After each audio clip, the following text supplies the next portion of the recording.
Shalom, shalom bien-aimés, que le Seigneur vous bénisse, qu'il vous fortifie, qu'il vous comble à tous égards. Puisse son esprit descendre et prendre possession de ce moment, puisse-t-il impacter ta vie en ce jour du 25 décembre 2020. Puisse le ciel être ouvert sur toi et puisse la bénédiction de l'Éternel être manifeste dans ta vie. Bien-aimé, je suis le pasteur Ewing Omokolo. Je viens ce matin partager une portion de parole avec toi. Selon l'occasion qui nous est donnée de commémorer la venue du Seigneur Jésus-Christ sur la terre. D'aucuns disent que la fête de Noël est une fête païenne. Parce qu'on dit, en hébreu, on parle de El, qui est Dieu. Par exemple, El Shaddai. On parle de El Olam. On dit, El, c'est Dieu. Et Noël, ça veut dire sans Dieu. Mais ce qu'on ne comprend pas, c'est que on tire les mots, on fait, comment dire, une analyse du mot avec deux langues différentes, l'anglais et l'hébreu. C'est bizarre. Comment est-ce qu'on peut prendre le préfixe en anglais et on prend la racine en hébreu et on considère les choses? Il y a une illogique dans ce qui est raconté. Maintenant, je voudrais dire une chose. On suit bien le calendrier tous les jours, on accepte le calendrier, mais le jour qu'on arrive à la fête de Noël, on déclare un problème. On commence à faire des polémiques, on sort des théories. Je me réponds parce que à un moment, je me suis prêté à ce jeu. Parce que je disais non, ce sont les chrétiens entre guillemets trop spirituels, mais qui manquent véritablement de maturité. Alors, si le Christ est venu pour nous sauver, si le Christ est venu pour que nous ayons la vie éternelle, s'il est né un jour d'une femme, est-ce que nous ne nous devons pas de célébrer ce jour? Et si ce jour, bien-aimé, n'est pas le jour de Noël, le 25 décembre, bien-aimé, est-ce qu'il n'est pas bon néanmoins d'avoir choisi un jour pour honorer la venue de notre Seigneur?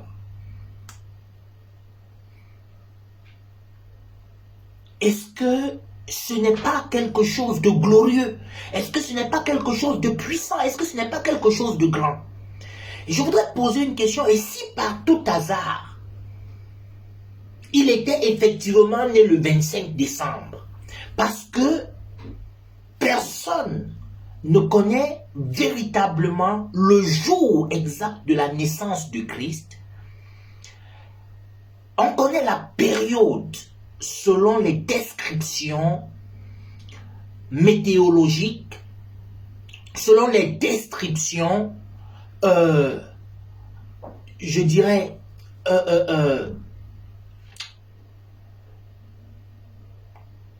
les descriptions faites dans la Bible. Mais est-ce que véritablement on a la certitude que ce n'est pas le 25 décembre? Si par tout hasard c'était le 25 décembre, est-ce qu'il ne serait pas normal, bien-aimé, de célébrer ce jour? Alors, et si ce n'est pas le 25 décembre, alors devons-nous ignorer la naissance de Christ? Là est ma question. Pour ma part, je ne suis pas du genre festif, mais je respecte ce jour parce que c'est un jour qui me rappelle la venue du roi des rois, du Seigneur des seigneurs.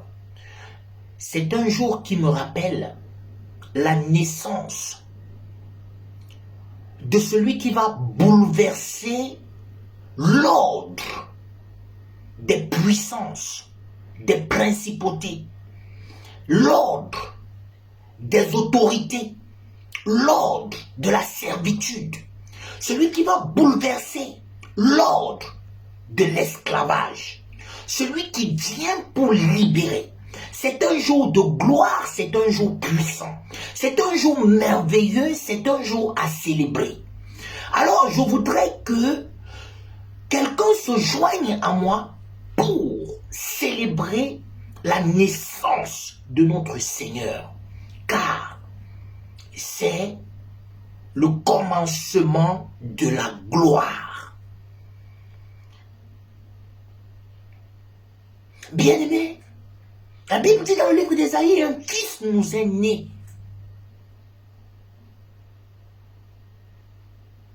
Un enfant nous est né, un fils nous est donné. La domination reposera sur ses épaules. On l'appellera admirable, conseiller, prince de la paix. Comment ne pas célébrer la venue d'un tel homme? C'est important de comprendre les choses spirituelles. C'est important de comprendre la puissance de Dieu. Lorsque le jour de notre naissance arrive, on dit je suis né tel jour. Je célèbre mon jour. Mais celui que tu dis être en toi, qui est plus grand que toi, celui, en fait, dont tu demandes habituellement l'intervention, celui que tu voudrais placer à la première place. Pourquoi est-ce que tu ne peux pas célébrer son jour? Aujourd'hui, je ne parle pas seulement aux païens, mais je voudrais parler aux chrétiens trop spirituels là. Parce que notre excès de zèle, parfois nous pousse à commettre des ignominies. Je voudrais rapidement lire un passage. C'est Colossiens, le chapitre 2.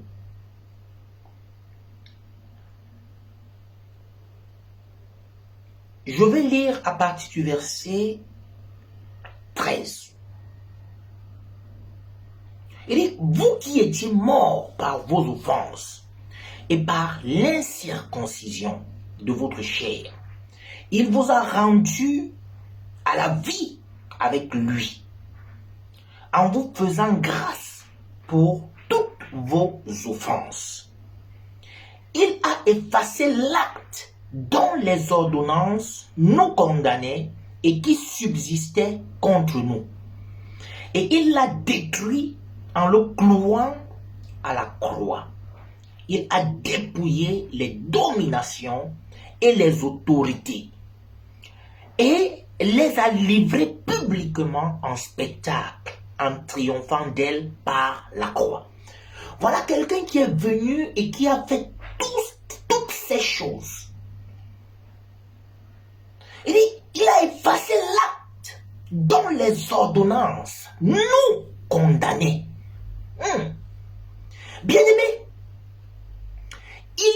il y avait des actes, il y avait des documents rédigés, il y avait des choses établies. Et en fait, les ordonnances, ce qui était inscrit, nous condamnaient. Il était question que nous soyons condamnés. On ne parle pas de juger, mais on parle de la condamnation. La Bible dit,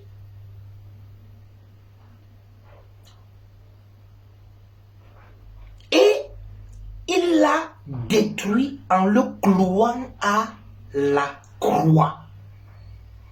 Il a dépouillé les dominations. Un tel homme ne mérite-t-il pas d'être célébré? Il a dépouillé les dominations et les autorités. Regarde, tous ceux qui avaient autorité dans ta vie, tous ceux qui ont autorité dans ta vie, toutes les dominations sur ta vie, sur ta personne, la Bible dit que voici ce que celui que nous appelons Christ a fait. Il dit, il les a livrés publiquement en spectacle, en triomphant d'elle par la croix. Est-ce que tu as conscience de ce que le Christ a fait? Est-ce que tu as conscience de la main de Dieu?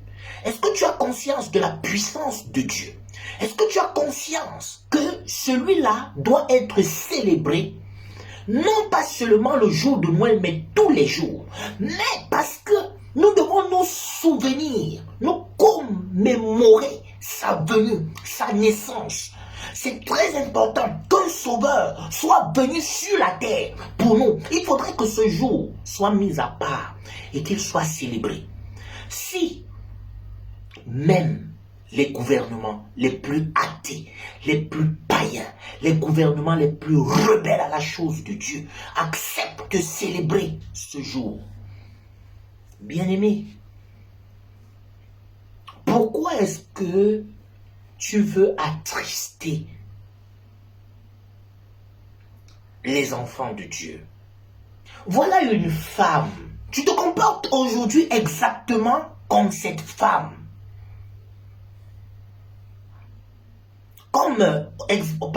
Exactement comme les disciples de Jésus. Avec un excès de zèle. Voilà une femme qui va se prostituer toute sa vie. Voilà une femme qui va célébrer des choses qui ne glorifient pas le Christ. Voilà une femme qui va faire des choses bizarres toute sa vie. Elle va charmer des hommes. Elle va séduire les hommes. Elle va utiliser toutes les méthodes de séduction sur les hommes. Tous les jours de sa vie. Mais un jour, elle arrive devant le Christ. Peut-être elle a essayé des méthodes pour que le Christ la voie. Peut-être elle a essayé des choses et ça n'a pas marché. Et elle s'est jetée aux pieds du Christ avec un flacon de parfum de nard. Elle a versé sur les pieds de Christ. Elle a lavé les pieds de Christ avec ses larmes et ce parfum en utilisant ses cheveux. Et les disciples, et les scribes, et les pharisiens vont la condamner. Ils vont dire, c'est une prostituée. Comment est-ce qu'elle ose? Pourquoi est-ce qu'elle fait cela? Comment est-ce qu'elle le fait? Comment est-ce que le Christ lui-même accepte cela? Et le Christ va dire, pourquoi attristez-vous cette femme? Alors je voudrais poser la question à un chrétien aujourd'hui. Je voudrais poser la question à une chrétienne aujourd'hui. Pourquoi attristez-vous ces gens? Il y a des gens qui n'ont que ce jour pour célébrer le Seigneur Jésus. Il y a des gens qui n'ont pas encore reçu la révélation de Christ. Et il n'y a que ce jour qu'ils... En fait, il n'y a que ce jour qui est pour eux une occasion de célébration du Christ. Même de manière innocente, laissez les gens prendre ce qu'ils ont à prendre en cette journée. Laissez les gens bénéficier de ce qu'ils ont à bénéficier en cette journée. Le Seigneur nous aime. Le Seigneur est merveilleux. Il est venu afin que nous ayons la vie et que nous l'ayons en abondance. Célébrons le Seigneur tous les jours. Mais que ce jour soit une journée non pas de tristesse, non pas de critique, mais de célébration. La Bible dit Que personne donc ne vous juge au sujet du manger et du boire, et au sujet d'une fête, d'une nouvelle lune ou d'un sabbat. Que personne ne vous juge. Il dit que personne ne vous juge au sujet du manger et du boire, au sujet d'une fête, d'une nouvelle lune ou d'un nouveau sabbat. Mais il s'adresse à toi. Il te dit que personne ne te juge. Ça veut dire, si quelqu'un te juge, n'écoute pas. Mais pourquoi est-ce que toi, tu te lèves pour juger? Mon frère, ma soeur, j'ai une nouvelle pour toi. Va au marché. Achète-toi les meilleurs aliments que tu aimes. Va et partage avec ta famille. C'est important. Ce jour est un jour de célébration du Seigneur. Ce n'est pas un jour de critique. Ce n'est pas un jour d'insulte. Ce n'est pas un jour, bien-aimé, où nous devons nous livrer à n'importe quoi. Nous devons nous livrer à ce qui n'est pas de Dieu. Nous nous livrons aux choses immondes. Nous racontons des histoires. Nous fabriquons des choses.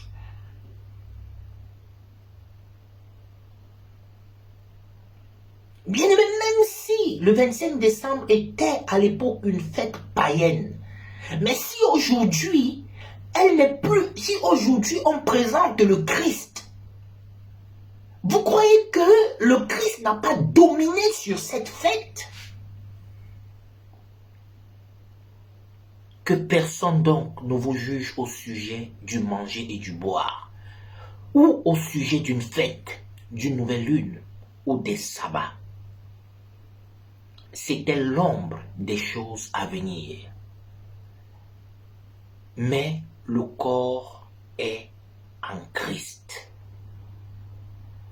Qu'aucun homme, sous une apparence humaine et par un culte des anges, ne vous ravisse son gré, ne vous ravisse à son gré le prix de la course, tandis qu'il abandonne à ses visions